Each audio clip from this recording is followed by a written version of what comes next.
Scott Harris and AJ Hinch spoke to the media on a Monday. Let's talk about it all today on Locked On Tigers.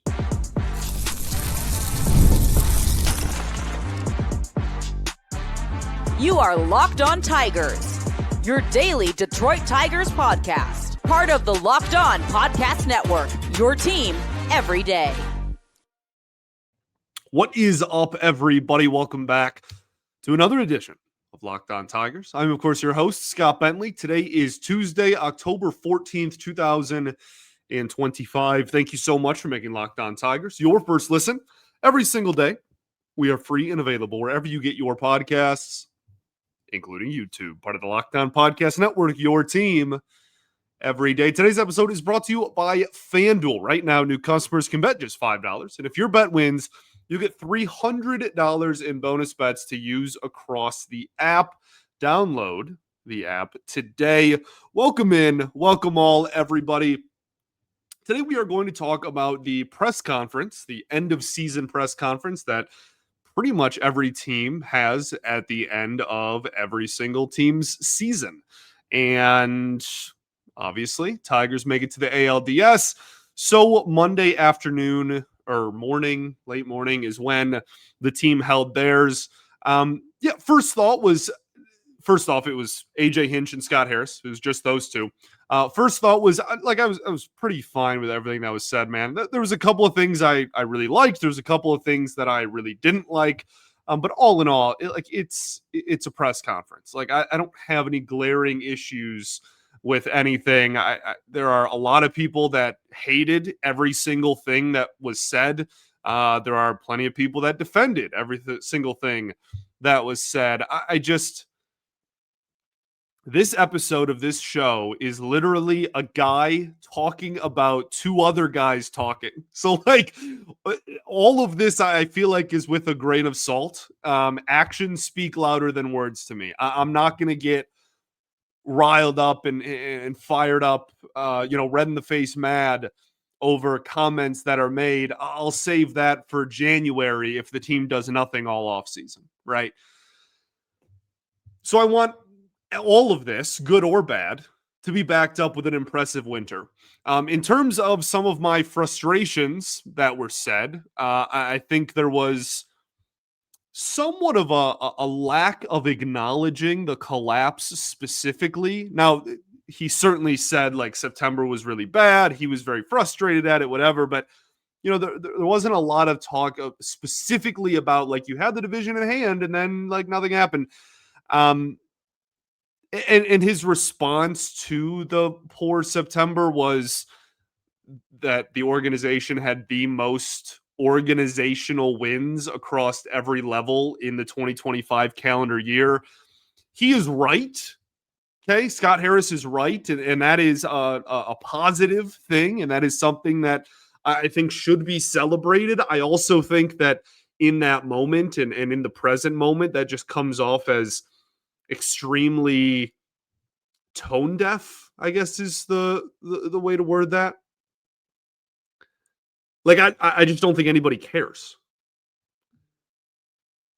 Again, it's a good thing. It should be celebrated. If you do care, then that's great. I care to an extent about that. That's obviously a very important thing.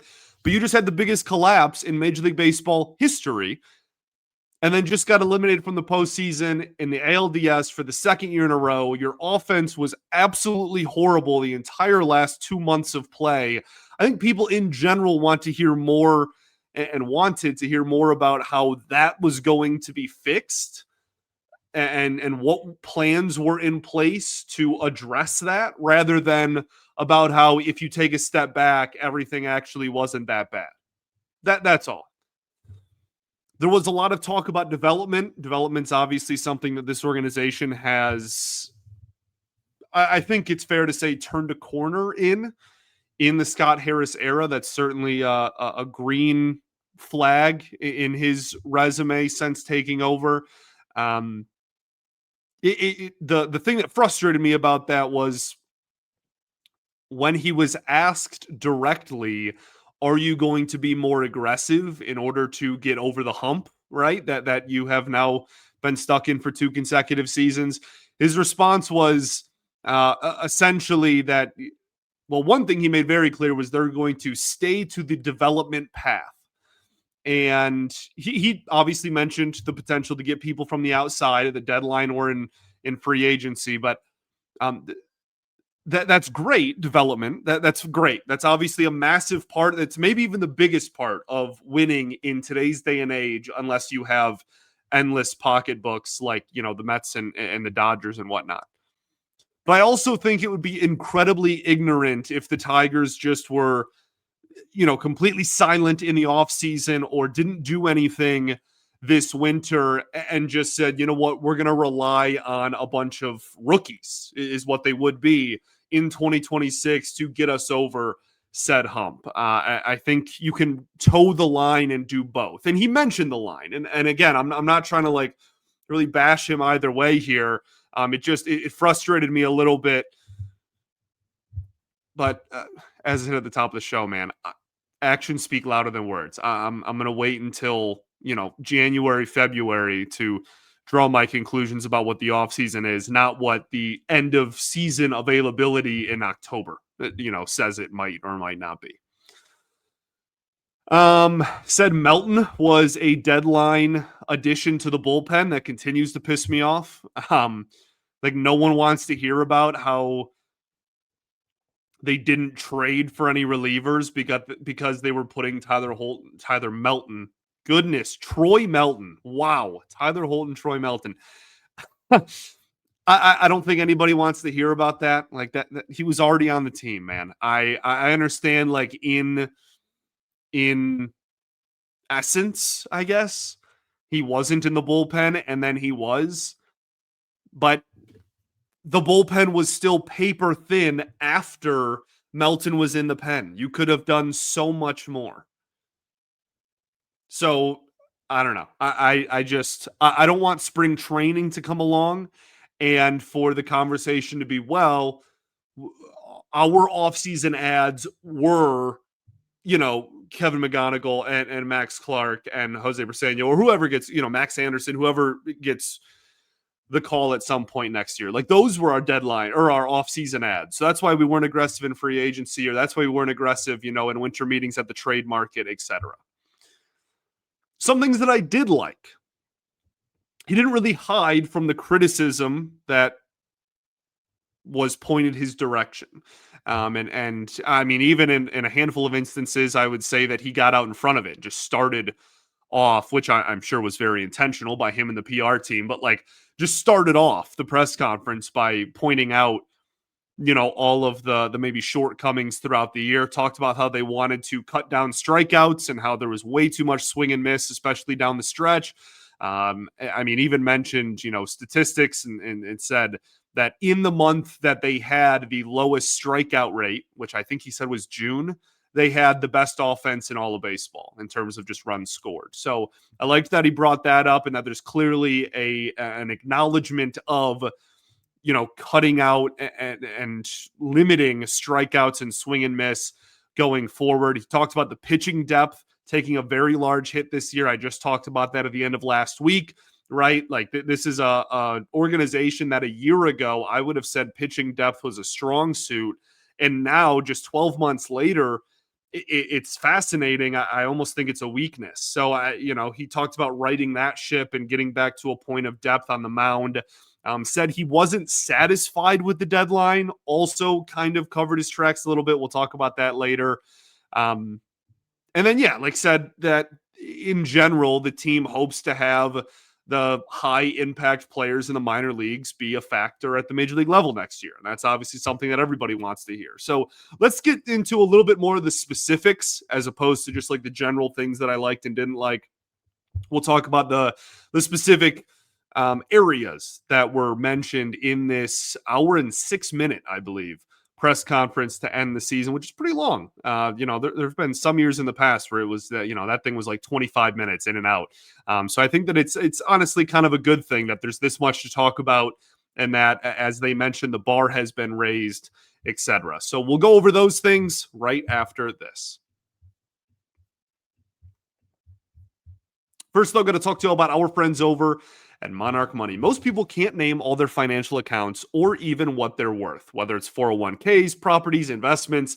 And when you don't have the full picture, well, you can end up leaving money on the table. That's where Monarch Money comes in. It's the all-in-one personal finance tool that brings your entire financial life together in one clean, easy-to-use interface on your laptop or your phone. Monarch is built for people with busy lives. If you've been organizing your finances, Monarch is for you. Monarch does the heavy lifting for you. You can link all your accounts in minutes, see clear data visuals, get smarter categorization of your spending, and finally feel in control of your money without ever touching a spreadsheet. There's so many great features, so don't let this financial opportunity slip through the cracks. Use code LOCKEDONMLB at monarchmoney.com in your browser for half off of your first year. That's 50% off of your first year at monarchmoney.com with code LOCKEDONMLB. All right, everybody, welcome back here. Segment 2, Locked On Tigers. Appreciate y'all for tuning in. As always, making us your first listen every single day. Shout out to the everydayers that do tune in every day, and we will, of course, be back tomorrow as we keep the offseason train rolling. Today, though, we are talking about goodness. Periods of time, clearly very difficult for yours truly.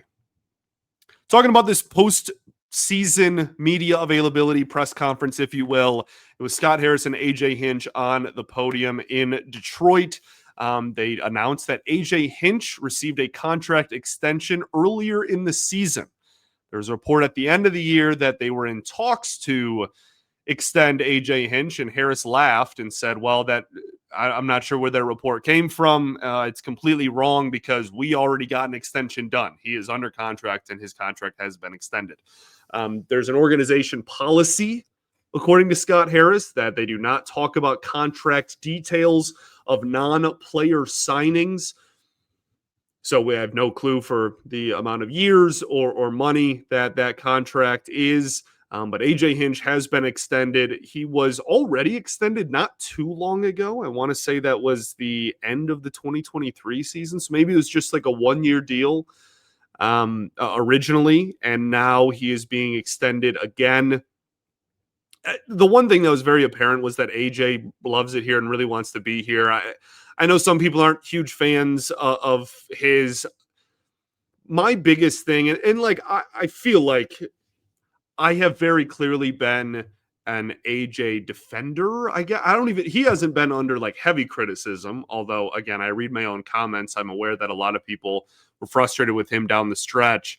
But I think he's good for the organization. I like the fact that he's the manager of this team. And one of the biggest things that I always tell people, that maybe disagree with that is I promise you, if he quit today, if he quit the Detroit Tigers today, he would be the number one spot on every vacancy list in all of baseball. Okay. Every managerial opening, he would be the number one on every one of those teams' wish list. And there are even some teams that would probably consider even firing their current manager literally so that they could get their hands on AJ. Like that, he is, I promise he's not perfect, but no manager is. He is an incredibly valuable asset to this organization. And I celebrate the fact that he's been extended. Yeah, we'll see what the future holds, but AJ Hinch extended for an undisclosed amount of time. So we'll find out what that is someday, I'm sure. Another big part I talked about at the top of the show was that Harris mentioned players that dominated Double-A should be a factor in the Major League Baseball season in 2026. That almost assuredly the one player that definitely applies to is Kevin McGonigal, who it already sounds like it's all but a sure thing that he will crack the Major League camp in spring training. That's awesome. And we're going to celebrate that. And that's really cool. We've been calling for him to get an opportunity for most of the second half of the year now.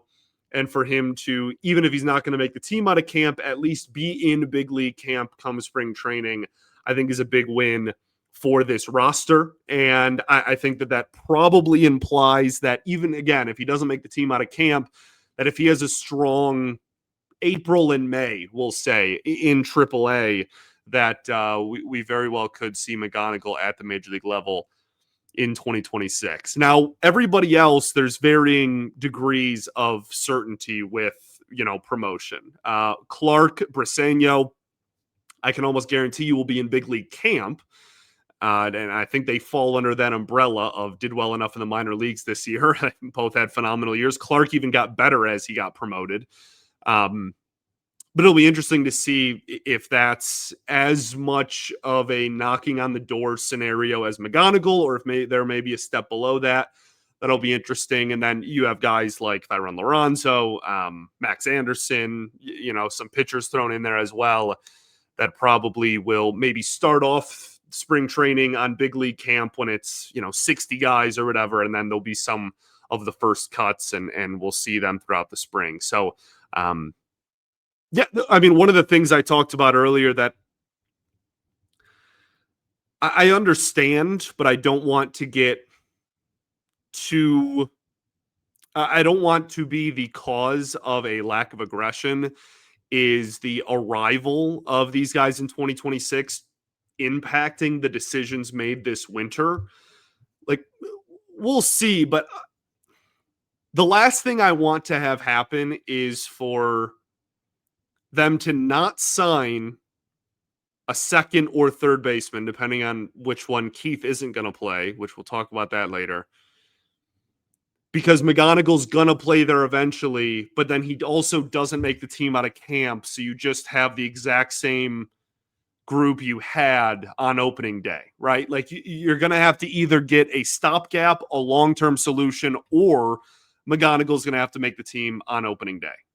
And I think that those, center field, there's a huge conversation with Parker Meadows about if he can hit consistently at the major league level. Then you enter Max Clark into that conversation, right? So I'm again, it would be ridiculous to just say like, oh, they shouldn't impact your decision at all. Obviously, they're going to. Obviously, they should. These are some of the best prospects in baseball we're talking about. But I also don't want it to be, oh, we weren't aggressive because we're waiting for them to come up at some point in 2026, whenever that might be. That's all. He did talk about the slide in September. There was a big conversation point throughout really the entire press conference about the strikeouts really climbing up significantly in August and September and then into October. Constantly mentioned how he wants the team to make more contact and mentioned how the prospects that are coming up are good contact hitters, which I think is a fair thing to bring up, right? Max Clark specifically is an incredible bat to ball skills guy that does not strike out very much at all and walks a lot. So I again, I love the fact that they're going to hopefully be adding guys like that in 2026 that won't strike out as much. I also don't want that to prevent them from adding somebody of that profile over the winter just because, player X, Y, and Z might get promoted next year. He praised Gleyber Torres. One of the most fascinating things he said in the presser was he talked about bat paths, and he talked about how there are some adjustments that he wants to make with the bat paths on the team because he felt like some of them got screwed up later in the year, and there's some adjustments that should be made there. It's not directly talking about Riley Greene, but it feels almost impossible to have a conversation surrounding bat path and launch angle without bringing up Riley Greene. He has metrically, like measured by numbers, the most uppercut swing in the entire sport of baseball. And he had over 200 strikeouts this year. So I feel like there is a way to continue maximizing the power of Riley Greene that had over 30 home runs and over 111 RBIs this year, while also he's never going to be a low strikeout rate guy.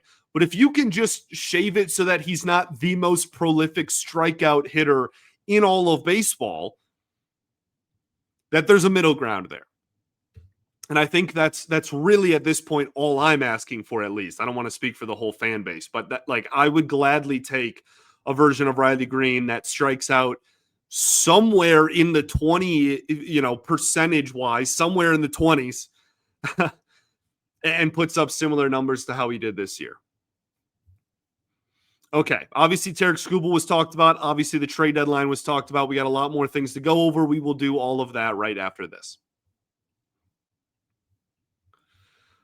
First, though, I'm going to talk to you all about our friends over at FanDuel. The NFL season is here. FanDuel has an offer you won't want to miss. Right now, new customers can bet just $5 and get $300 in bonus bets if you win. That's right. You pick a bet, put down $5, and if it hits, you'll unlock $300 in bonus bets to use across the app.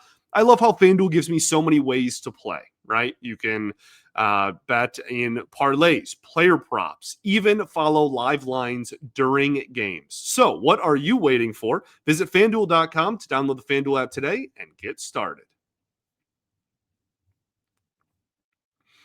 All right, everybody, welcome back here. Third and final segment of Locked On Tigers. Appreciate y'all for tuning in. As always, so Tarik Skubal, really, there isn't much to talk about here. He said he didn't want to comment on it. Said he was glad Skubal was a Tiger. Said ownership will provide, like he's never had concerns about ownership providing the necessary resources to sign, and make moves and sign players. That means nothing to me. Like until Tarik Skubal has a contract extension from the Detroit Tigers, I don't want to hear that.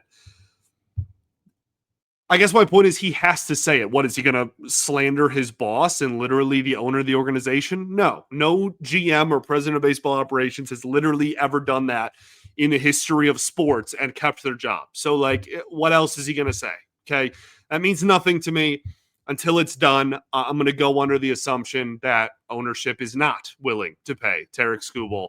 And if I'm wrong, then I will very gladly and openly say that I was wrong and that Chris Ilitch is, awesome for putting, forking over this kind of money. And the front office did a great job retaining the best pitcher in the sport. But until that happens, I don't care what anybody says. I'm going under the assumption that I have. This is really the only thing that I'm like really hard set on is like, you're gonna have to prove me wrong with that one. Coaching staff, they said they determine at a later date. So I'd imagine for GM meetings, there's GM meetings in November, even maybe late October. After the World Series, there's GM meetings, and then there's winter meetings, obviously, in the middle of December. So we will keep an eye on both of those for an update in that. The trade deadline was obviously a huge talking point. It's probably the biggest talking point remaining. He said he wasn't satisfied, but also said given the trades he had on the table, he doesn't regret not taking those. Mentioned that there are certain guys that were offered that would have cost him players that were literally on the Tigers playoff roster and did better than the players that he would have traded. Like, obviously, you don't want to take those. Okay. If that's the insinuation that, Troy Melton was, offered, obviously no one wants to get rid of Melton, especially with how he looks down the stretch there. This just really did nothing for me. Everyone had a huge opinion of this and was either pissed off that he said he didn't regret anything or was understanding at the fact that, he said in hindsight, he doesn't really regret a whole lot. This was not a conversation that really provided me a whole lot. For me, it's a conversation of value, right?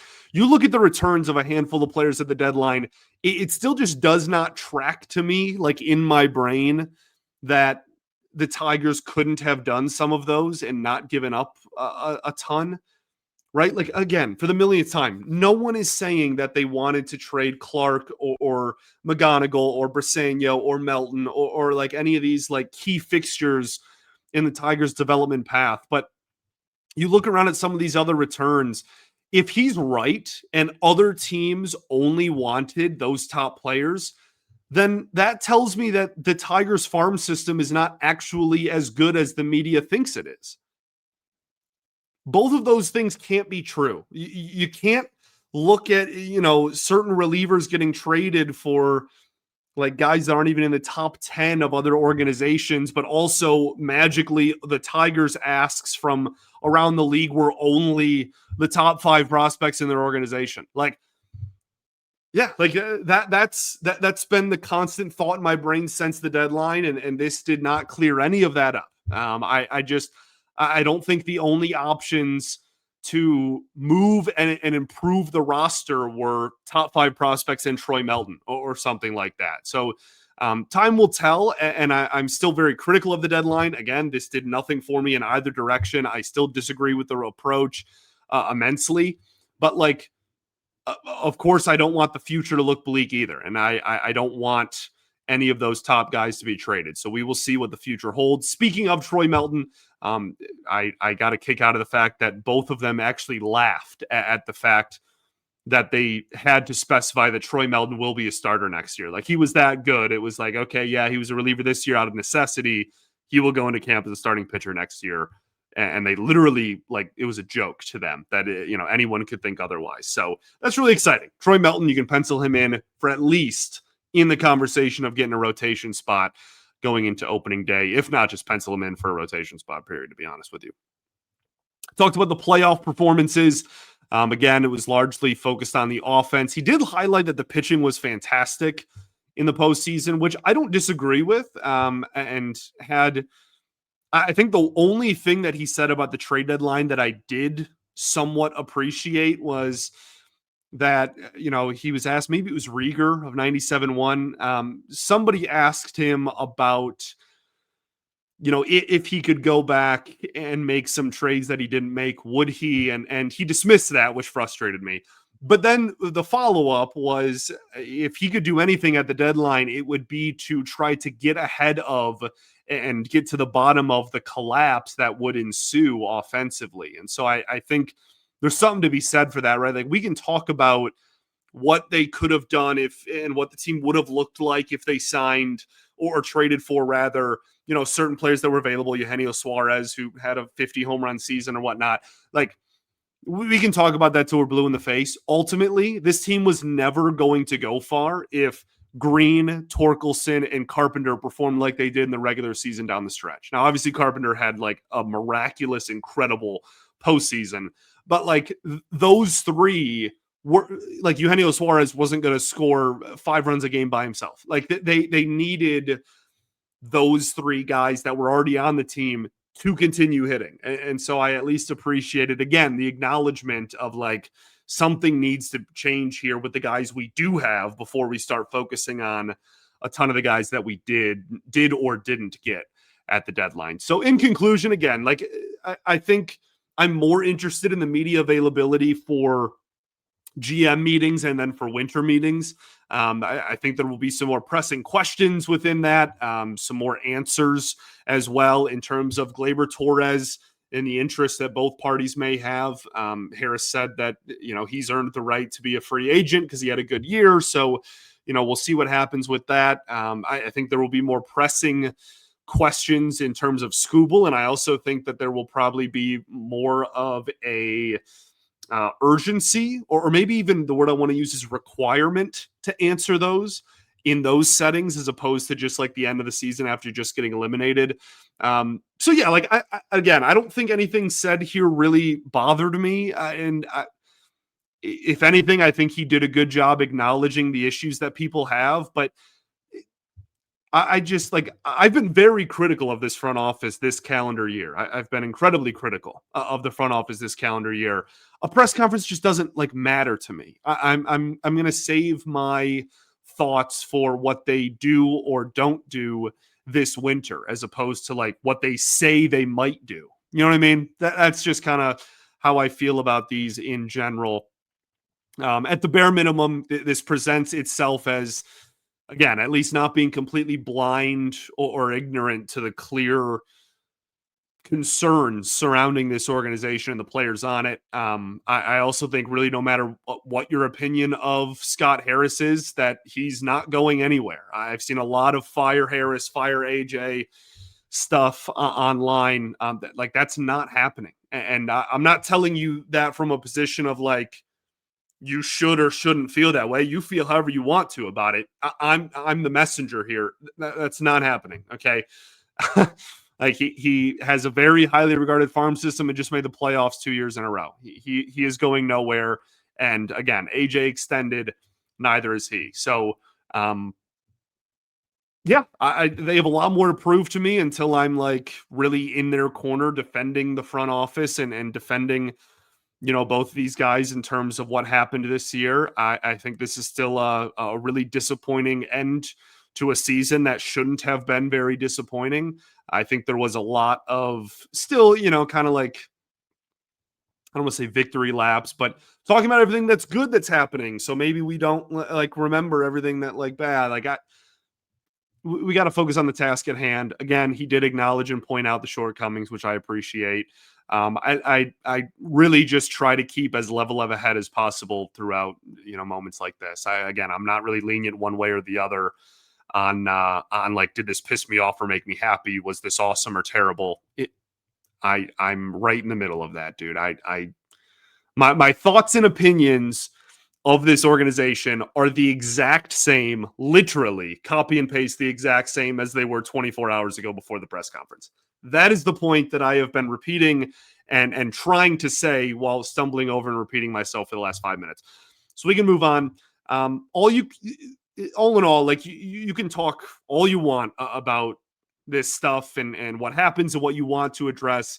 And it's not going to affect me a ton either way because talk is cheap. And we'll be waiting to see in the offseason if it's backed up or not. And until then, I'm not going to fall really too far either way. So thanks for making Locked On Tigers your first listen every single day. Shout out to the everydayers that do tune in every day. We will, of course, be back tomorrow as we continue putting a bow on this season, doing our season review stuff. And yeah, you can go watch the press conference the Tigers just posted the live video all over their social media stuff. You can find it on the website, etc. Pretty easy to find. Word. Let me know what you thought. Peace and love. Going to therapy's dope. And I'll catch you all tomorrow, baby. Go Tigers.